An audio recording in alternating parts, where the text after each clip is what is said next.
باید که این گروه را و این افراد را دیگر مورد هدف قرار داد.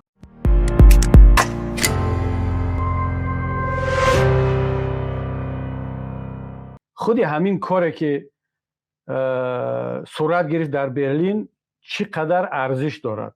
ببینید دوستان عزیز، در سالهای مقاومت، در سالهای جهاد، مردم جهاد میکردن، مبارزه میبردن در طویل دره، در بدخشان، در منطقه‌های گوناگون، در وحدت و مبارزه مسلحانه از سال 92 شروع شد. وقتی که مردم هجرت کردن به افغانستان، یک سال دو سال دوام داشت و واقعا هم مردم مبارزه میبردن. اما یک حادثه شد در اون سال که همه را تکان داد، سمت مبارزه را تغییر داد و یک واقعا هم چرخش خیلی قوی در مبارزه ملت تاجیک شد. این همون حادثه که در زاستاوی 12 علیه ارتش روسیه رخ داد. وقتی که زاستاوی 12 رو مجاهدان زدن، اگرچه در اونجا حجم جنگ، حجم مبارزه زیادتر از مبارزه‌های دیگر در منطقه‌های دیگر نبود، اما یک تکان بسیار هم قوی برای مردم شد، برای جهان شد، برای خود مبارزان شد.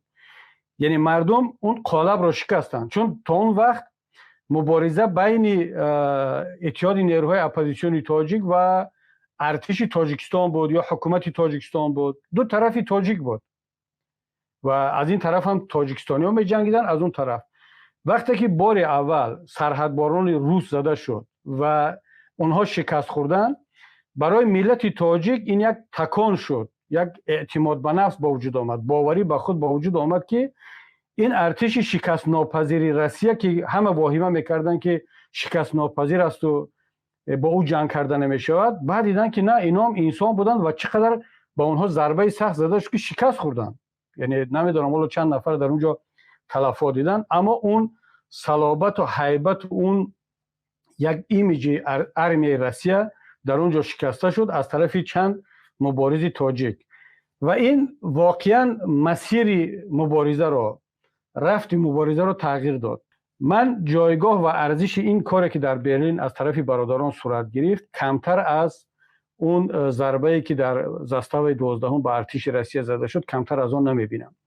حالا ببینید دیگرها مبارزه ها بود، وزیران هدف قرار می گرفتن، مبارزه به یک شکل دیگر بود. حتی با خود همین امام علی رحمان هم مبارزه لفظی و سیاسی و دیپلماتی و حقوقی بود. اما امروز اون هیبت و صلابت امام علی رحمان شکست. یعنی مردم احساس کردن که دیگر اون پیشوای دروغین یگان پیشوا نیست. اون مثل ماکرون پرزیدنت است، مثل شولز سروزیر است، یک انسان عادی است که باید خدمت کند و مردم حق دارند، بخصوص فرزندان و خویش و تبار کسانی که برادرانشان، پدرانشان در زندان هستند، حق دارند که انتقام پدر و مادر، انتقام خویش و تبار خود را از امام علی رحمان بگیرند. ارزش این اقدام، ارزش این مبارزه را من در همین میبینم. من مطمئنم که بعد از این دیگر مبارزه تاجیکان با این ضحاک رنگ دیگر خواهد گرفت و نه تنها با این شخص، نه تنها با خانواده، با تمامی طرفداران واقعی رحمان. من بار دیگر تکرار میکنم، ما دیگر حکومت را هدف قرار ندیم. در حکومت خیلی کسانی هستند که از رحمان فهم بیزارند، از همین حکومتداری او. حالا من فرصت پیدا کردم در ماشین صحبت کدام یکی از کارمندان مقامات قدرتی رو با خودت امروز شنیدم و چقدر با صمیمانه، با درد دل میگفت که مردم انتظار هستند و منتظر همین گونه روزها و حالتها هستند. وقتی که من میگویم که با طرفداران واقعی امام علی رحمان باید مبارزه رو آغاز کرد و احساس ما باید کنیم که دیگر اونا با اون حدی که خودشون تصور میکنن شکست ناپذیر نیستن. اونا واقعا ضعیفتر از اون هستن که ما و شما میپنداریم. ولی این رو باید بدانیم که امام علی رحمان این خانواده ظالم دوست واقعا طرفدار دارد. طرفدار اینها کیا هستند؟ دو گروه هستند. کسانی که از دزدی اینها استفاده برده ایستادند و خودشون هم در این دزدی شریکند، یگان منصبه که دارند، یگان پول برایشان میرسد، مثل همون چند دیرکتوری مکتبی که واقعا از پول مردم میدزدند یا رئیس کدام جماعت و رئیس کدام ناحیه هستند، اینا هستند. و یک گروه دیگر که واقعا هم اینا آدمان آگاه نیستند، اینها زامبی هستند، اینا تحت تاثیر پروپاگاندا قرار گرفتن و صمیمانه به همین رژیم دزد و جنایتکار خدمت میکنن. باید که این گروه را و این افراد را دیگر مورد هدف قرار داد. اما چگونه هدف؟ با اینها باید چیکار کرد؟ من فکر میکنم که وقتی آن رسیده است که چخیل ککون همین تخم مرغ دیگر رمز مبارزه علیه رحمان و خانواده‌اش شو طرفداران شده است. در تمام جا، چی در داخل تاجیکستان، چی در خارج، در هر کجایی که رحمانوف طرفدارانش، کسانی که پشتیبانی از رحمانوف میکنن، باید که هدف مردم قرار بگیرن و تلاش کنن که محض با تخم مرغ زده شوند، نه با یگان چیزی دیگر. محض با تخم مرغ در سفارتخانه ها، در اداره ها، در هیئت های رسمی که از تاجیکستان میان و با طرفداری از حکومت رحمانوف صحبت میکنن، در هر کشوری که باشن و حتی در داخل تاجیکستان هم. ببینید، با تخم مرغ زدن اگر جنایت می بود، کسانی که مرا با تخم مرغ در داخل تاجیکستان زدن با سفارش حکومت، اینها باید زندانی میشدن. مادامی که آنها را زندانی نکردن، پس با تخم مرغ زدن یک سیاستمدار، من هم ایمونیته داشتم. یعنی در تاجیکستان چخیلی که پرزیدنت مورد حبس و لاتوکوب و کافتکاوی جنایتی قرار نمیگیرد و خانوادهش، وکیلان پارلمان هم قرار نمیگیرند. قانون هست. من هم اون زمان وکیل پارلمان بودم، ایمونیته داشتم و مسئولیت قانونی داشتم، اما با سفارش رحمان این کار صورت گرفت و هیچ کس رو زندانی هم نکردن. پس در داخل تاجیکستان هم اگر هر کسی امامعلی رحمان را، ماشینش را، خانوادهش را، طرفداران او را با تخم مرغ بزند، بداند که زندانی نمی شود و نباید هم شود.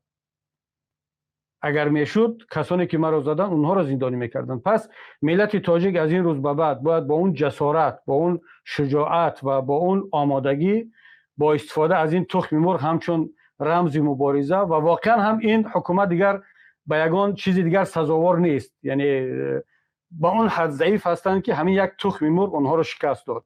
و من در همین صحبت ها هم دیدم که وقتی که پرسیده می شود که چی نام دارد، حتی می ترسند دیگر از تخم مرغ که نامش را بگیرم. بنابراین همین دیگر باید از این به بعد رفت مبارزه، شکل مبارزه دیگر شود، به یک سطح بالاتر برود. و واقعا هم من مطمئنم اگر پیشتر از من میپرسیدن که این حکومت چقدر دیگر دوام میکند، من به بعضی از دوستان و برادران همیشه میگفتم که شاید سالها دوام کند، چون عامل‌های گوناگون هستند که به این تاثیر میرسانند. اما از این روز به بعد میگویم که با این وضعیت که دیدم، با این رفتار رحمان را که من دیدم، دیگر عمر این حکومت طولانی نمانده است، چون واقعا رحمان ضعیف بودن خودش رو نشان داد.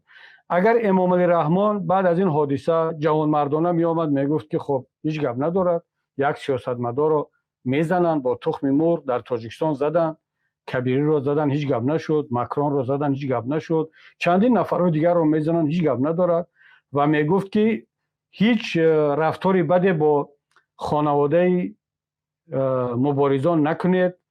این قدرت، توانمندی، جوانمردی او رو نشان میداد. میگفت که من آماده هستم همچین یک سیاستمدار با کسانی که این کارا کردن، با خودشان من مبارزه میبرم، با خودشان این حساب و کتاب خودم رو برابر میکنم.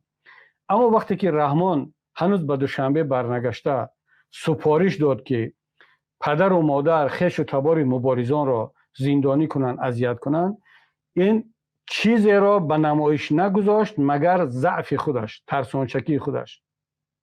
نشان داد که او برابر همون مادران است، جسارت و قدرتش برابر همون تخم مرغ است. از این بیشتر دیگر ارزش ندارد. به اون حد ضعیف است که حتی آماده است که انتقامش را از مادران و از پیرانسالان، از زن و فرزند مردم بگیرد.